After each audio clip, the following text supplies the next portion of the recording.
Hola，我们是 Lolo Lala。Hello， 大家好，欢迎来到 Lolo Lala 的第一期 vlog。俗话说得好，早起的鸟儿有虫吃，那晚起的我们有 brunch 啊。所以今天我们要去尝一下巴塞罗那这家颇负名气的 brunch 店，它的名字就是12点对于2、3点才吃午饭的西班牙人来说，的确是最佳的 brunch 时间。幸运的是，我们只等了10分钟就轮到了座位。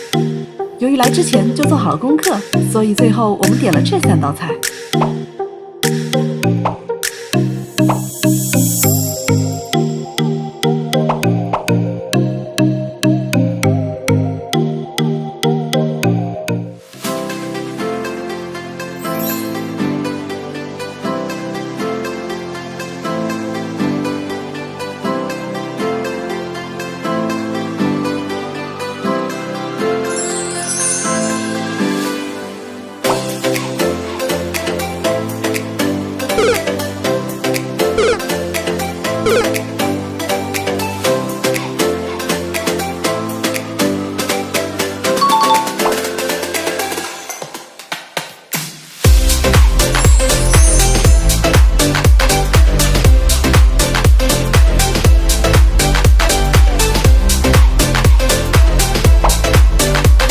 好啦，这期的美食就分享到这儿了，我们下期再见，Hasta luego。